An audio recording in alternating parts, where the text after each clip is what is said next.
সঙ্গীন প্রণয়াসক্তি। পর্ব সংখ্যা ৫৬। লেখনীতে সুরায়া রাফা।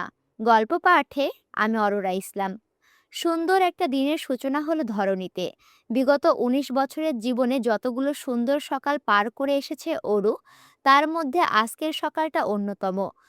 অবশ্য অরুর নিকট কৃতিকের সংস্পর্শের সকালগুলো বরাবরই স্বপ্নের মতোই সুন্দর আর আনন্দদায়ক। কাল রাতে ঝড়ো হাওয়ার তাণ্ডব ছিল প্রকট, তবে বৃষ্টি হয়নি এক ফোঁটাও। অথচ আজ সকাল সকালে আকাশ বাতাস ছাপিয়ে ঝুম বৃষ্টিতে মুখরিত চারিপাশ। সকালের আকাশটা ঘুটঘুটে কালো মেঘে ঢাকা পড়েছে। আজ আর সূর্যের মুখ দেখা যাবে বলে মনে হচ্ছে না। আমেরিকার এই এক বেহাল দশা। আবহাওয়ার কোনো ঠিক ঠিকানা নেই এখানে। এই রোদ তো এই বৃষ্টি। আজ অরুর ঘুম ভাঙল বৃষ্টির রিমঝিম আওয়াজে। বাইরে এক ফোঁটাও দিনের আলো নেই, তাই পর্দার ভারী পাল্লা টেনে রাখা রুমটা ঘুটঘুটে আধারে ছেয়ে আছে। অরু পিটপিট করে চোখ খুলে পুরো রুম হাতড়ে কোথাও কৃতিকের দেখা পেল না।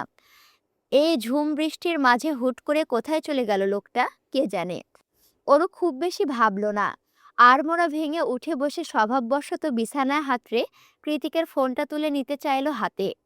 দুজনার বার্থডে ডেট দিয়ে সেট করা পাসওয়ার্ডটা খুলে এক একটা ফোল্ডারে ঢুকে এটা সেটা দেখতে লাগলো অরু। যদিও বা অরুর মতো এই মোবাইলটার থেকে বোরিং মোবাইল ফোন দুনিয়াতে আর দুটো নেই। কী সব হাবিজাবি ডকুমেন্টস দিয়ে ভর্তি সব। গ্যালারিতেও কিছু নেই। সব শেষে ছবি তোলা হয়েছে আরও মাস দুয়েক আগে। তাতে দেখা যাচ্ছে দার্জিলিংয়ের শায়রের হোমস্ট থেকে কাঞ্চনজঙ্ঘার একটা ঝাপসা ভিউ। ধুর বোরিং। ফোনের সবগুলো সফটওয়্যারে ছোটোমোটো একটা ঢু মেরে হতাশে ঠোঁট উল্টে কথাটা বলে ফোনটা সাইডে রেখে দিল ওরও। ঠিক এমন সময় ফোন থেকে আগত টুংটাং মেসেজের আওয়াজে পুনরায় আকর্ষণ কেড়ে নিল ওর। তাই তো সকাল সকাল কে মেসেজ দিয়েছে দেখার জন্য আবারও নতুন উদ্যমে ফোনটা হাতে নিল ওরও।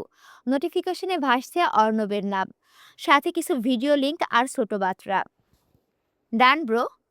ছোট্ট মেসেজে চোখ বুলিয়ে মনের মাঝের কৌতূহল আর দমিয়ে রাখতে পারল না ওরু। ফট করে ঢুকে গেল লিংকে। আর ঢুকে যা দেখলো, তাতে সমস্ত গা গুলিয়ে উঠল ওর। তৎক্ষণাৎ একটা বিরক্তিকর ভাব প্রকাশ পেল চেহারার আদলে। সঙ্গে সঙ্গে কয়েক হাত দূরে ছুঁড়ে মারল ফোনটাকে। অতঃপর কৃতিকের ওপর ক্রোধান্বিত হয়ে একা একাই তেতো গলায় বলে উঠল, ডার্ক রোমান্স শোনেন সেটা মানলাম, তাই বলে উনি এসব দেখবেন? সি। কথাটা বলতে বলতে কপালের মাঝে সূক্ষ্ম চিন্তার ভাঁজ পড়ল অরুর। কিছু একটা মনে পড়ার মতো সচকিত হয়ে বিড়বিড়ালো ও, এক সেকেন্ড, ভিডিওর লোকটাকে চেনা চেনা লাগলো মনে হচ্ছে। কোথায় যেন দেখেছি। সন্দেহর বশবর্তী হয়ে অনিচ্ছা সত্ত্বেও আরও একবার ভিডিওতে চোখ বোলালো ওরও। আর যা দেখলো, তাতে ওর হাড় হিম হয়ে গেল আতঙ্কে। ভীষণ আশ্চর্য হয়ে চোয়াল জোড়া আপনা আপনি দুদিকে ফাঁক হয়ে গেল ওর মুখ। মুখ দিয়ে বেরোলো অস্পষ্ট আওয়াজ, রেজা ভাই এসব কি করছে? আর এমন একটা ভিডিও ইন্টারনেটে বা কি করে এলো? ওর ছোট্ট মস্তিষ্কটা কোনো কিছুরই ইঙ্গিত দিতে পারলো না। হঠাৎ করে একটু নড়ে চড়ে বসে ভিডিওটাতে আবারও নজর দিয়ে বারবার পজ করে লোকটার চেহারা ভালো মতো পরখ করলো ওরও। অতঃপর অস্পষ্ট বলল, অর্ণব ভাইয়ের রেজা ভাইয়ের এমন গোপনীয় একটা ভিডিও ওনাকে পাঠালো কেন হঠাৎ? কৃতিক কুঞ্জের সব ঠিকঠাক আছে তো, নাকি সাংবাদিকরা মাকে এসবের জন্য বিরক্ত করছে? হাজারটা দুশ্চিন্তায় ভার হয়ে এলো অরুর মাথাটা। মস্তিষ্কে জড়ো হওয়ার কোনো প্রশ্নেরই উত্তর নেই অরুর কাছে। সবকিছুর উত্তর জানতে হলে কৃতিককে প্রয়োজন, কিন্তু সে কোথায়?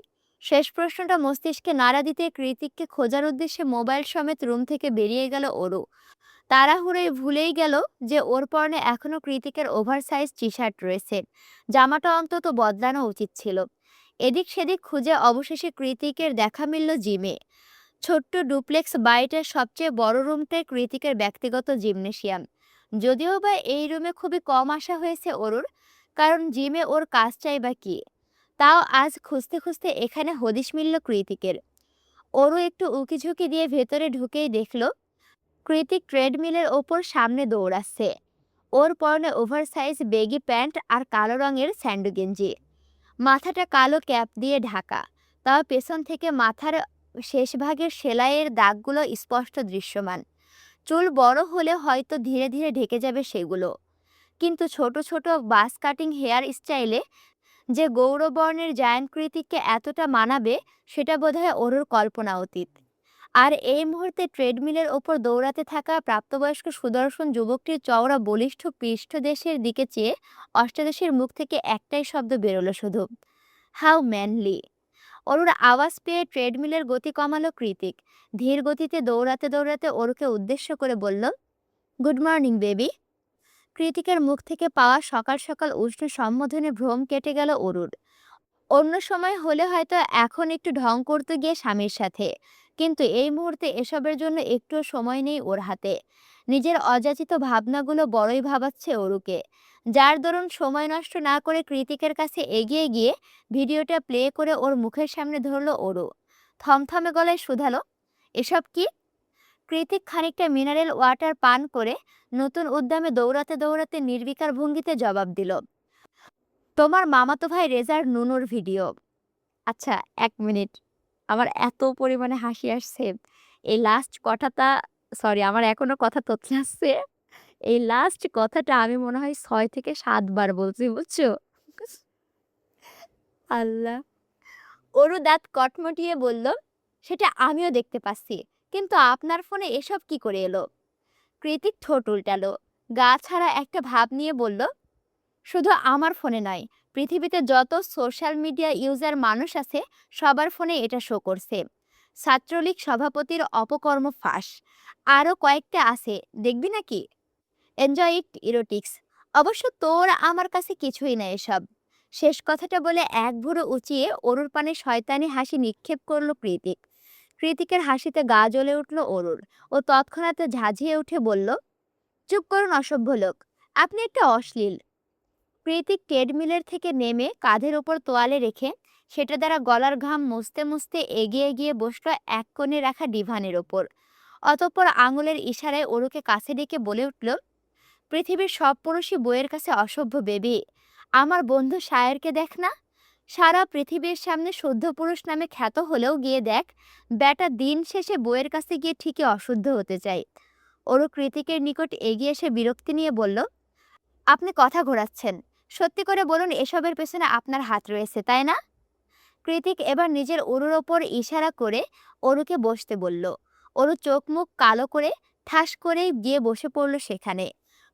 কৃতিক অরুর পিঠে নিজের কপালের ঘাম মুছতে মুছতে দীর্ঘশ্বাস ছেড়ে বলল, রাগ করতে হবে না। কি জানতে চাইছিস বল। পেছন দিকে সামান্য ঘাড় ঘুরিয়ে অরু শুধালো, কেন করেছেন এটা? মামির পরিবার কি এখন আর সমাজে মুখ দেখাতে পারবে? তাছাড়া হলুদ সাংবাদিকেরা যদি কৃতিককুঞ্জে এসে মাকে হ্যারাস করে তখন? চিন্তা নেই, তোর মাকে কেউ হ্যারাস করবে না। সাদা পোশাকধারী পুলিশ রয়েছে বাড়ির চারিদিকে। আর তোর মামির পরিবারের কথা যদি বলিস, তাহলে বলবো তাদের একটা উপযুক্ত শিক্ষা হওয়া উচিত। রেজাকে আমি একটা সুযোগ দিয়েছিলাম, কিন্তু জানোয়ারটা সে সুযোগের যোগ্যতায় রাখে না। মানে? অরুর সামান্য মানের পেছনে অনেক বড় কৌতূহল লুকিয়ে রয়েছে, তাই একটু খোলাসাভাবে জবাব দিল কৃতিক। বলল, মনে আছে আমাদের ভিডিও ধারণ করতে মিডিয়ার লোক লেলিয়ে দিয়েছিল রেজা?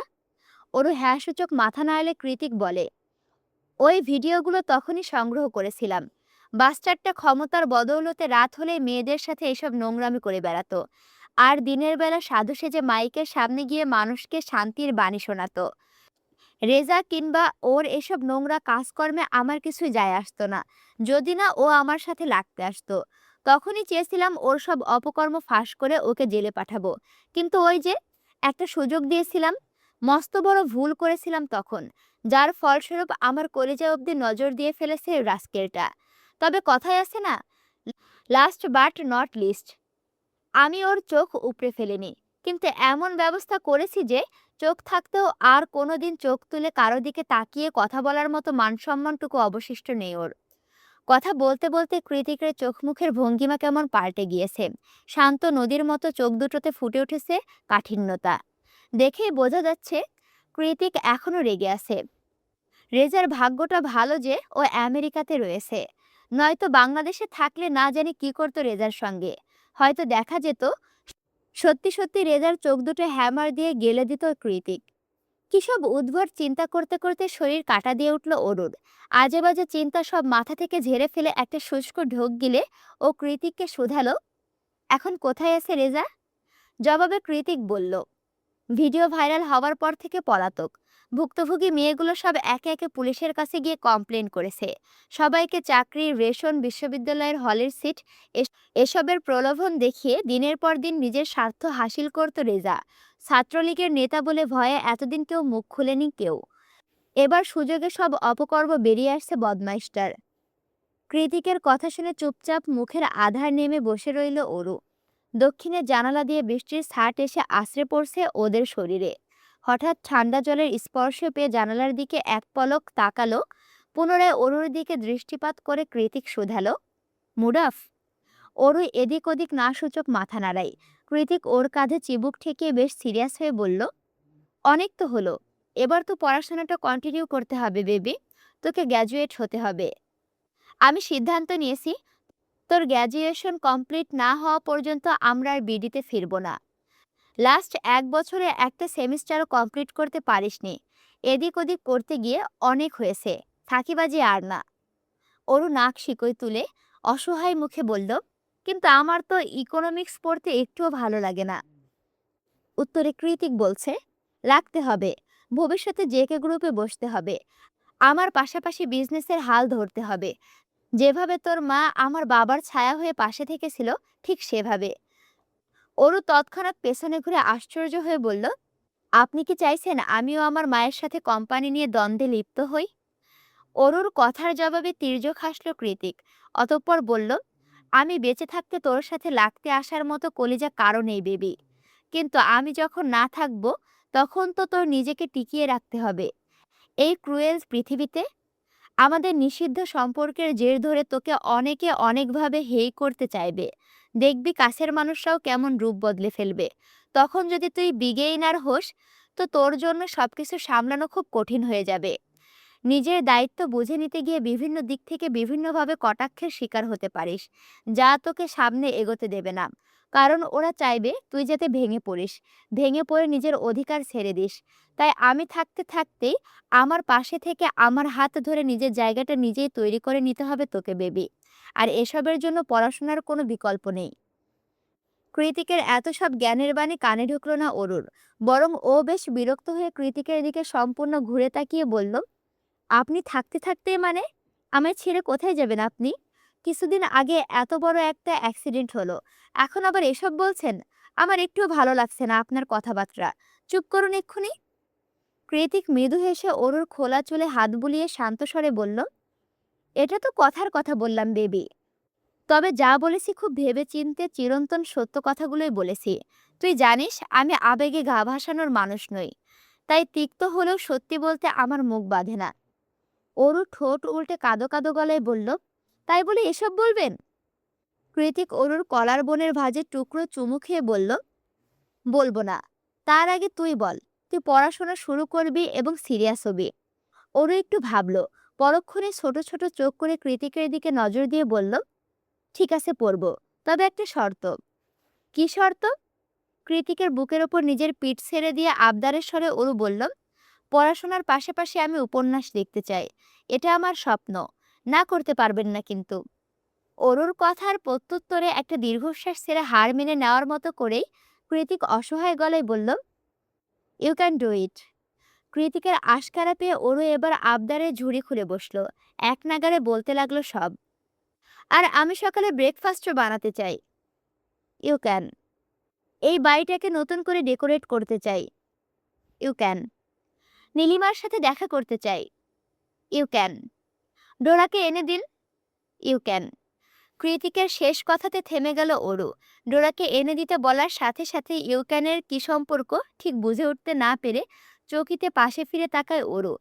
পাশে তাকাতে দেখলো গালে হাত দিয়ে ওর দিকে নিষ্প্রভ চোখে চেয়ে আছে কৃতিক। যেন শিল্পী তার নিজ হাতে বানানো কোনো শিল্পকর্মকে বিস্ময় নিয়ে খুঁটিয়ে খুঁটিয়ে দেখছে। কৃতিককে এভাবে তাকিয়ে থাকতে দেখে অরু হাত নাড়িয়ে শুধালো, কি দেখছেন? তৎক্ষণাৎ জবাব দিল কৃতিক, তোকে।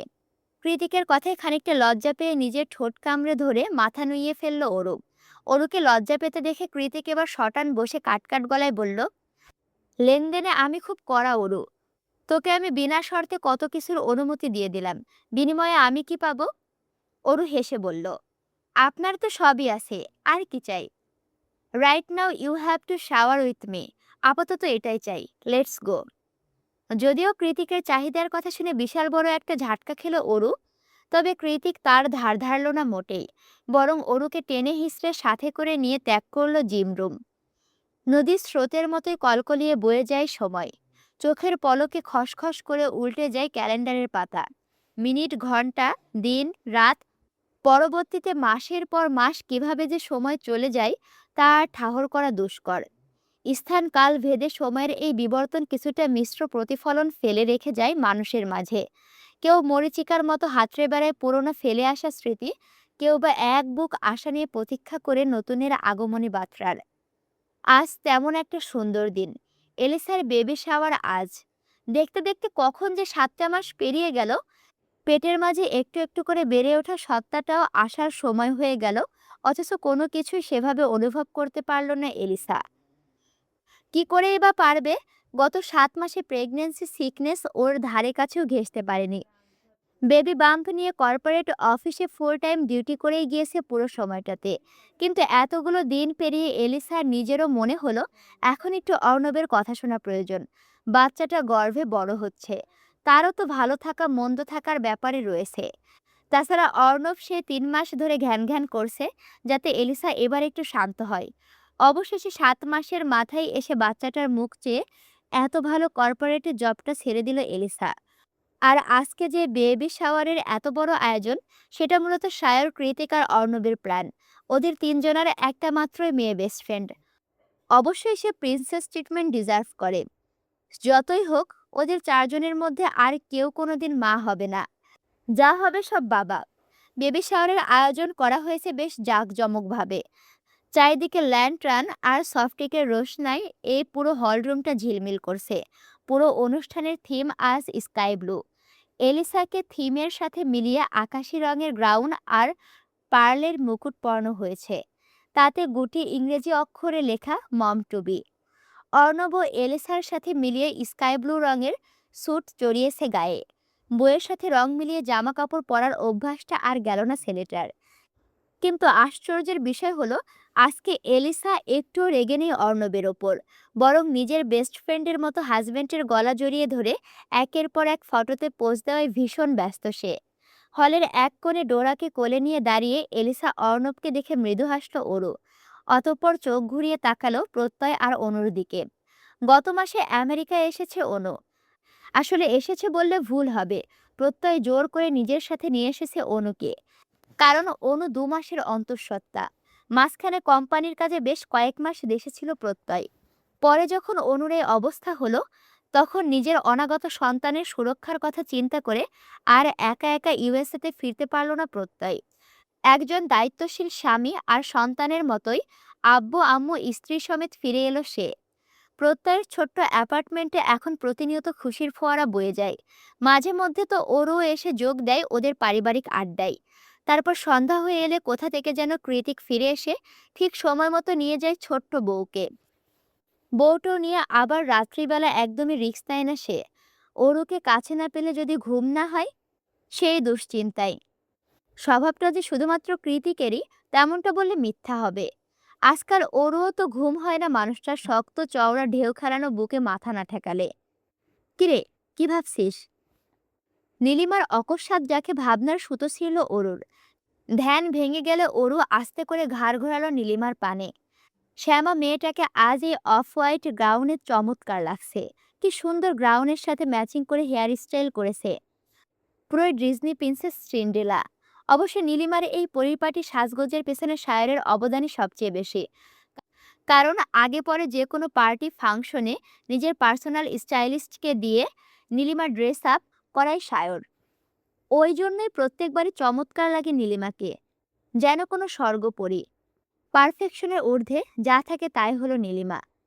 এবার ওরু বলছে, আবার কি ভাবতে বসলি বলতো? অরুর পাশের চেয়ারটাতে আয়েশ করে বসে কথাটা বলল নীলিমা। অরু এবার এগিয়ে গেল নীলিমার পাশে বসলো। ডোরাকে আদর করতে করতে নীলিমা শুধালো, শুনলাম লন্ডন গিয়েছিলি, কেমন কাটলো ভ্যাকেশন? নীলিমা ঠোঁট উল্টে জানালো, সায়র শুটের কাজে বিজি ছিল খুব, সেভাবে ঘোরা হয়নি। তোদের কি খবর? এই চলছে, বকুনি ঝকুনি আর পড়াশোনা। নীলিমা নিঃশব্দে হাসল। অতঃপর বলল, তুই বলে কৃতিক ভাইয়াকে সামলাতে পারিস।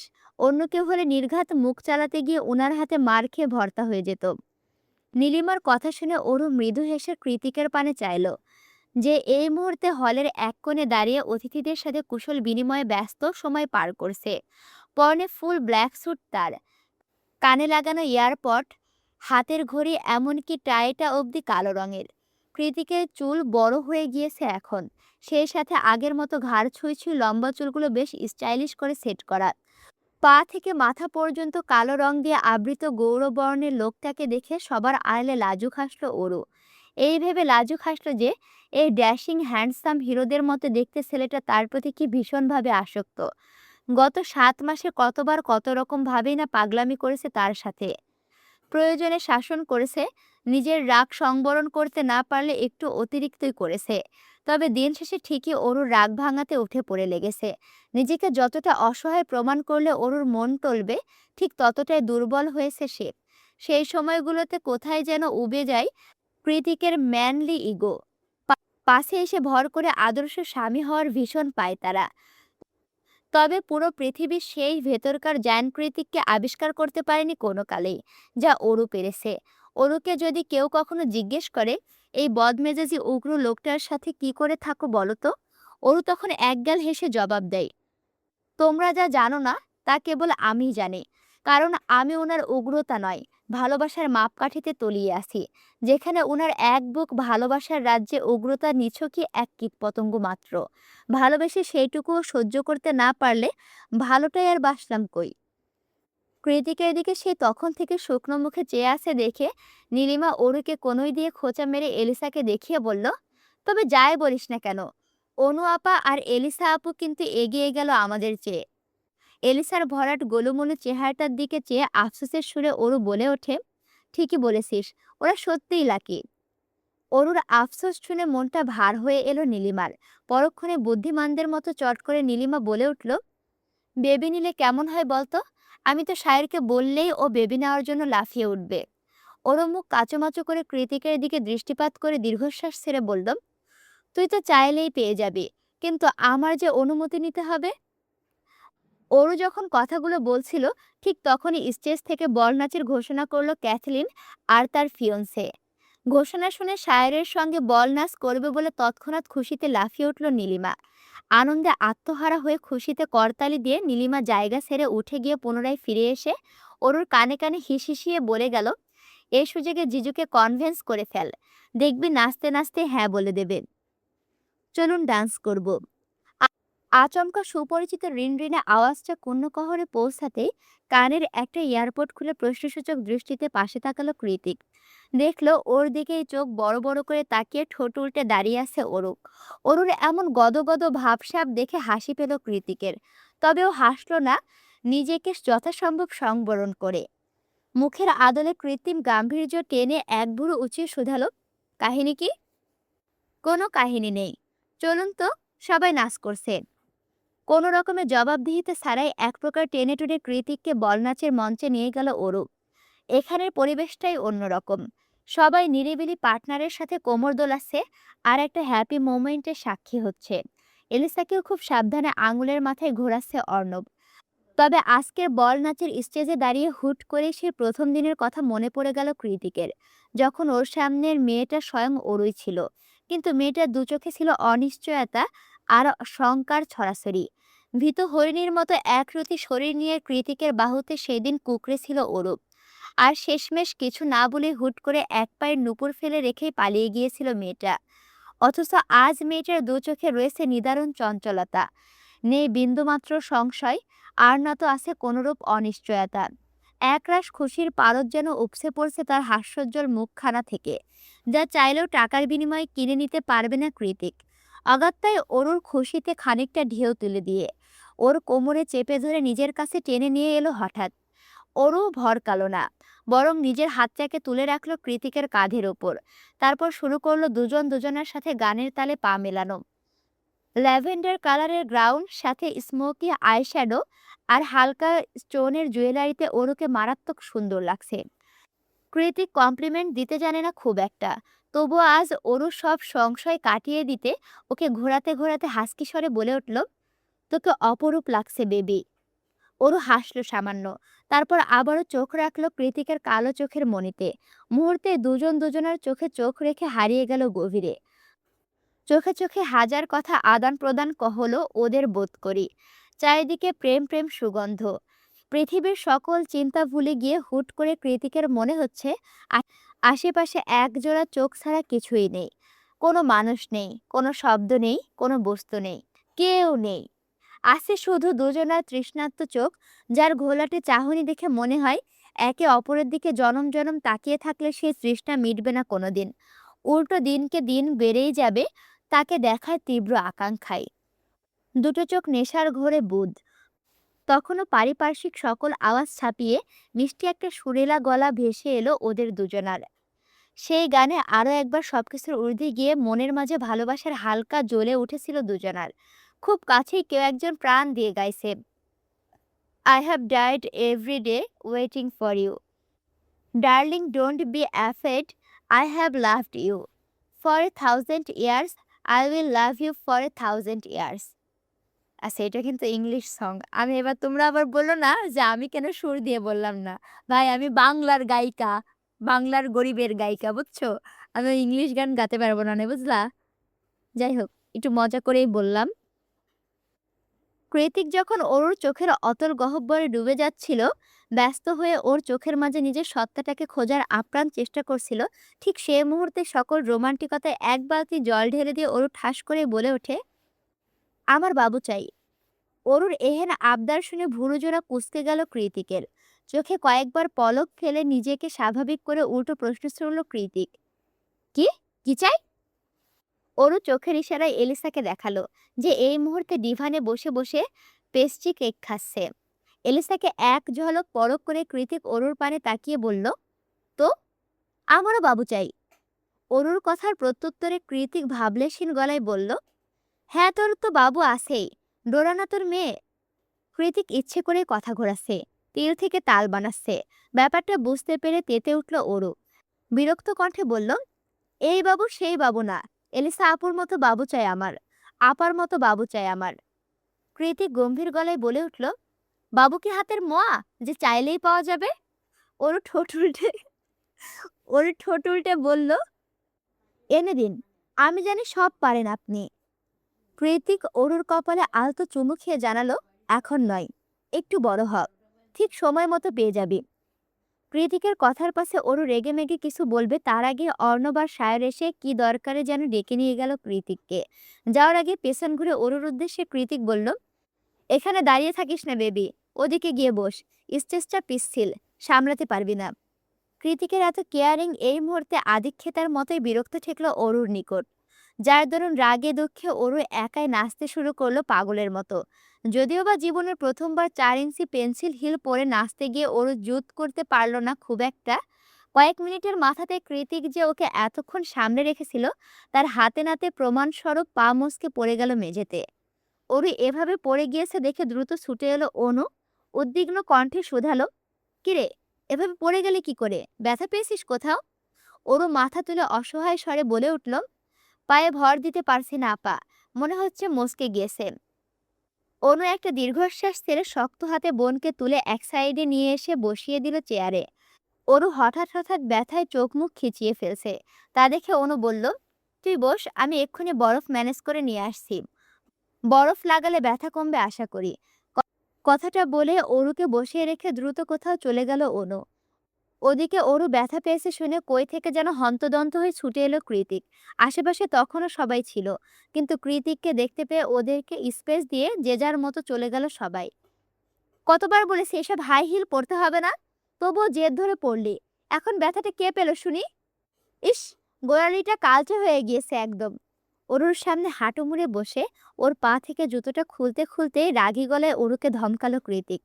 কিন্তু অরু তো অরু, ও এখনো তখনকার ব্যাপারটা নিয়ে ঝুলে আছে। তাই তো অভিমানে কৃতিকের হাত থেকে নিজের পা ছাড়িয়ে মুখটা অন্যদিকে ঘুরিয়ে বসল চট করে। ওর কাণ্ডে কৃতিক ভুরুকুঞ্চন করে বলল, কি হয়েছে? অরুর সোজা সাপটা জবাব, আমার বাবু চাই। অরুর এহেন ছেলেমানুষিতে রাগ হলো কৃতিকের। কোনো মতে নিজেকে সংবরণ করে দাঁতে দাঁত চেপে বলল, বলেছি না পরে, না এক্ষুনি। কৃতিক চেয়ার সমেত অরুর মুখটাকে নিজের দিকে ঘুরিয়ে গম্ভীর গলায় শোধালো, বাচ্চা বাচ্চা যে করছিস, বয়স কত তোর? তুই নিজেই তো একটা বাচ্চা। একটা বাচ্চাকে বাচ্চা দিয়ে তারপরও দুইটা বাচ্চা সামলাতে হবে আমার। আমি এসব রিস্কে নেই। হ্যাঁ না কিছুই না বলে মুখে কুলুপ এঁটে চুপচাপ বসে আছে ওরও। তা দেখে কৃতিক ওকে একটু মানানোর চেষ্টা করে বলল, প্রেগনেন্সির জন্য একটা ন্যূনতম বয়স লাগে বেবি, নয়তো বাচ্চাকে সামলাবি কি করে? তাছাড়া তোর হেলথ কন্ডিশন বেবি নেওয়ার জন্য উপযুক্ত কিনা সেটাও তো যাচাই বাছাই করতে হবে। আর সবচাইতে বড় কথা, মাঝপথে থেমে গেল কৃতিক। ওরও এবার আগ বাড়িয়ে শুধালো, সবচাইতে বড় কথা কি? তোর ভালোবাসায় আমি কোনো ভাগিদার অ্যালাউড করতে রাজি নই ওরু। ওরও আশ্চর্য হয়ে গেল কৃতিকের এহেন ছেলে মানুষই কথায়। ও আশ্চর্য কণ্ঠে বলে উঠল, আপনি কি পাগল? বাচ্চাটা আপনার হবে, আর আপনি তাকে এখনই হিংসা করছেন? কৃতিক গম্ভীর গলায় বলল, যা বলছি তাই। ওরও যেন নাছোড়বান্দা। ও গাল ফুলিয়ে প্রত্যুত্তর করে জানালো, না, আমার বাবু চাই, চাই চাই। মেয়েটার ডান পিঠে জিদের কাছে আরো একবার পরাজিত হয়ে হার মানার মতোই দীর্ঘশ্বাস ছেড়ে উঠে দাঁড়ালো কৃতিক। অতঃপর এক হাতে অরুর জুতো, অন্য হাতে অরুকে কোলে তুলে গম্ভীর গলায় বলল, ঠিক আছে, বাসায় চল, দিচ্ছি তোকে বাচ্চা। কথাটা বলে অরুকে নিয়ে বেরিয়ে যাচ্ছিল কৃতিক। তখনই পেছন থেকে অনু এসে দেখলো এই কাহিনী। কৃতিক অরুকে নিয়ে চলে যাচ্ছে দেখে অনু বিড়বিড়িয়ে বলল, আরে বরফ না লাগিয়ে কোথায় যাচ্ছে এরা? প্রত্যয় পাশ থেকে অনুর কাঁধে হাত রেখে তির্যক কণ্ঠে বলে, চিন্তা নেই, কৃতিক ভাই ঠিক সামলে নেবে ওরুকে। তুমি এদিকে এসে একটু বসো তো, আজ অনেক নড়াচড়া করেছো, এবার একটু রেস্ট করো। প্রত্যয়ের কথায় অনু হাসি সংবরণ করতে না পেরে মুখের ওপর হাত রেখে বলল, তুমি এমন ভাব করছো যেন তোমার বাচ্চাটা কালকেই পৃথিবীতে চলে আসবে। প্রত্যয় বোকাদের মতো মাথা চুলকে বলল, কি করব বলো, তর সইছে না তো। ওদিকে কৃতিককে এভাবে চলে যেতে দেখে সায়ের হাঁক ছেড়ে ডেকে উঠে শুধালো, কিরে জেকে, পার্টি তো শেষ হয়নি, এখনই কোথায় যাচ্ছিস তোরা? কৃতিক অরুকে নিয়ে বেরিয়ে যেতে যেতে না ঘুরিয়ে উত্তর দিল, বউকে বেস্ট গিফট দেওয়ার সময় হয়ে গিয়েছে, তাই বাসায় যাচ্ছি। কৃতিকের ঘুরানো পেঁচানো কথাটা প্রথমে ধরতে না পারলেও যখন এর আসল মানে সায়রের ব্রেনে ক্যাচ করলো, তখন আর এক মুহূর্ত অপেক্ষা করলো না সায়র। দ্রুত এগিয়ে গিয়ে নীলিমার হাত থেকে খাবার সাবার সব কেড়ে নিয়ে সাইডে রেখে বলল, তাড়াতাড়ি খাওয়া শেষ করো, আই থিঙ্ক আমাদের বাসায় যাওয়া উচিত। মুখ ভর্তি খাবারগুলো তাড়াহুড়ে চিবোতে চিবোতে নীলিমা বলে ওঠে, কেন? বড়সড় ত্রান্তিকদের মতো করে কৌশলী কণ্ঠে সায়র বলল, জেকেকে এবার হারাতে হবে আমার। ব্যাটা সবকিছুতে ফার্স্ট, এবার আর সেটা হতে দিচ্ছি না আমি। দ্রুত খাও যান, হ্যারি আপ, বাসায় গিয়ে প্রসেসিং শুরু করতে হবে তো। ওই হিটলার ব্যাটাকে আমি আগে কিছুতেই বাবা হতে দেব না, নেভার। শায়রের কথার আগামাথা কিছুই মাথায় ঢুকলো না বেচারি নীলিমার। তো তবুও মেয়েটা বাধ্য স্ত্রীর মতো স্বামীর কথায় ব্যস্ত হয়ে পড়ল মুখ ভর্তি খাবারকে দ্রুত গলৎকরণ করার কাজে। আসসালামু আলাইকুম ওরহমাতুল্লাহ। কেমন আছো তোমরা সবাই? আজকে আমি পুরোপুরি ফিল করছি আমি আজকে সুস্থ, আলহামদুলিল্লাহ। যাই হোক, একটু সমস্যা তো হবেই, তাই বলে কি তোমাদের ভিডিও দেওয়া অফ করে দেব বলো? শোনো, ভিডিওতে যদি লাইক কমেন্ট শেয়ার না করে থাকো অবশ্যই লাইক কমেন্ট শেয়ার করো। আর এখনো যদি আমার চ্যানেলটি সাবস্ক্রাইব করে না থাকো অবশ্যই সাবস্ক্রাইব করে পাশে থাকো। আর সঙ্গীন প্রণয়াসক্তি উপন্যাসের আর মাত্র ৩টা পর্ব বাকি আছে, বুঝছো? তাই তোমরা এর পরে নেক্সট কোন উপন্যাসটি শুনতে চাও অবশ্যই কমেন্ট করে জানাও। আর আমার না খুব করে ইচ্ছা করছে নীল চিরকুট উপন্যাসটা শুরু করতে আবার। কিন্তু তোমরা নীল চিরকুট উপন্যাসে কোনো রকম কোনো রেসপন্সই করলা না। তোমরা আদৌ জানলা না যে নীল চিরকুট উপন্যাসটা কত সুন্দর। আর একটা কথা, সবাই তো উপন্যাস পড়লে হয় নায়কের ওপরে ক্রাশ খায়, নয়তো নায়িকার ওপরে। কিন্তু নীল চিরকুট উপন্যাসটা আমার কাছে এতটাই ভালো লাগছে। প্রথমত ওইখানে বন্ধুত্বের এত সুন্দর একটা বন্ডিং দেখায়। মানে ওইখানকার বন্ধুত্বটা দেখলে আসলেই মনে হয় যে না এটাকেই বলে বন্ধুত্ব। এবং নীল চিরকুট উপন্যাসে আমার সবথেকে পছন্দের ক্যারেক্টার হচ্ছে নাদিম। এই নাদিমকে যে আমার কি পরিমাণ ভালো লাগে তা বোঝাই তোমাকে বলতে পারবো না। যাই হোক, এখনো যদি নীল চিরকুট উপন্যাসটি শুরু করে না থাকো অবশ্যই শুরু করো।